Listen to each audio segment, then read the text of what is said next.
Hello నమస్తే అండి, నేను భారతి భవాని నుంచి మాట్లాడుతున్నాను. దోశల మీద కొబ్బరి చట్నీ చూపిపోతున్నాను. కొబ్బరి, పళీలు, పచ్చిమిర్చి, చిన్నులపాయలు, జీలకర్ర,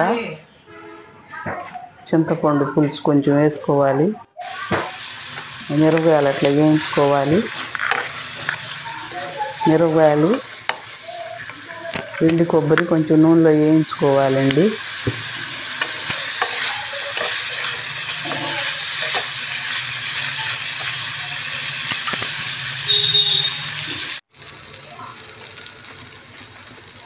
అలా కాసేపు 5 నిమిషాలు వేయించుకున్న జీలకర్ర వేసుకొని కూడా కొంచెం లైట్గా వేయించుకోవాలండి.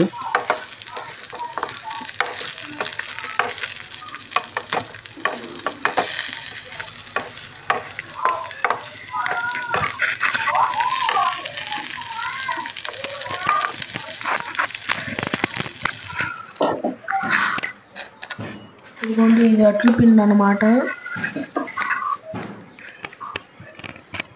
దోశల పిండి కొంచెం నూనె వేసుకోవాలండి పిండి కలిపేటప్పుడు. అప్పుడు పెనుగు అంటుకోకుండా ఉంటుంది. పిండిలోనే కాస్త కలుపుకోవాలి. దోశల పిండి కలుపుతున్నాను. కొంచెం నూనె పోసుకొని కలుపుకుంటున్నాను. కొబ్బరి దోశలండి, అది చాలా బాగుంటాయి. మెత్తగా దూదిలాగా ఉంటుంది. మీరే ట్రై చేసి చూడండి. ఇంట్లో వాడుకోవటానికి చాలా బాగుంటుంది. పచ్చి కొబ్బరి నేను దేవుడి దగ్గర కొట్టుకున్న కొబ్బరిని తీసి దోశలు చేసుకుంటున్నాను.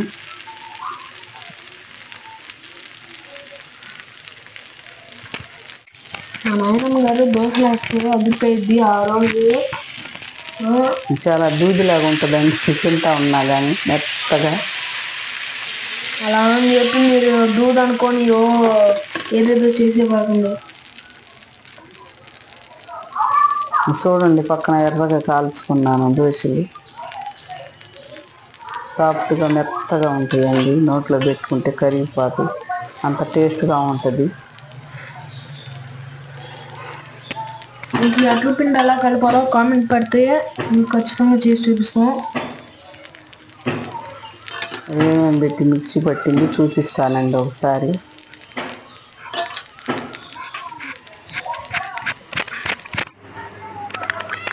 ఇది చట్నీ చూపిస్తున్నానండి. దాని మీద అన్నీ వేయించుకొని పక్కన పెట్టుకున్నాను.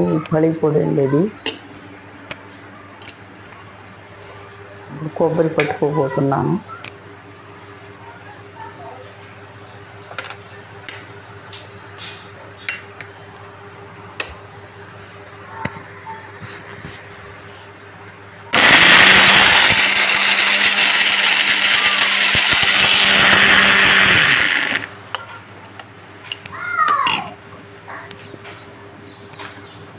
చూస్తున్నారు కదా, కొబ్బరి అనేది చాలా సన్నగా రావాలి. అప్పుడే మనకి చట్నీ అనేది బాగుంటుంది. పచ్చిమిరపకాయలు కూడా వేసుకున్నానండి. ముందు దాన్ని పట్టేసుకోవాలండి. కొంచెం పొడి చేసుకోవాలి అన్నిటికీ.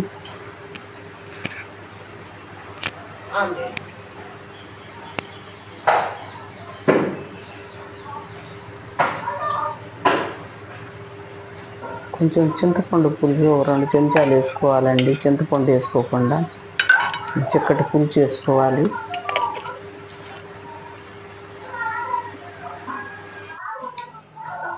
చట్నీ రెడీ అయిందండి. చింతపండు పులుసు అనేది ఎట్లా చేయాలంటే వేడి నీళ్ళలో కొంచెం చింతపండు వేసుకోవడం. అట్లు, దోశలు, నెయ్యి, కూర్మా, చట్నీ చూపిస్తున్నానండి. చాలా టేస్ట్గా ఉంటుంది. చూసి మీరు కామెంట్ పెట్టండి, లైక్ కొట్టండి, షేర్ చేయండి. చాలా మెత్తగా ఉంటాయండి, దూదిలాగా. తిని ఆనందించవచ్చండి.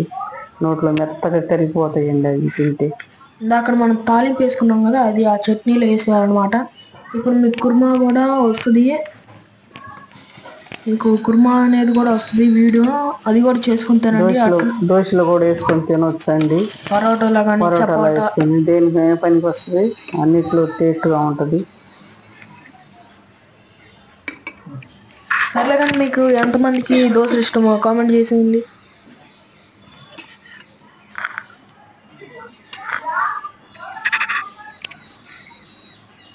ఓకే, లైక్ చేయండి, షేర్ చేయండి, సబ్స్క్రైబ్ చేయండి. కానీ అట్లు మాత్రం భలే ఉన్నాయి.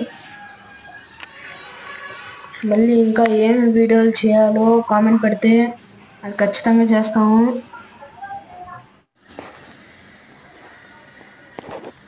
చూస్తున్నారు కదా, అట్లలో మళ్ళీ కొబ్బరి చట్నీ కుర్మా వేసుకొని తింటే ఆ టేస్ట్ వేరు. కుర్మా అనేది ఎలా చేయాలో కూడా వీడియో పెడతాను నేను, ఖచ్చితంగా మీరు చూసేయండి. సబ్స్క్రైబ్ చేసుకుంటే ఇంకా వీడియోలు వస్తానే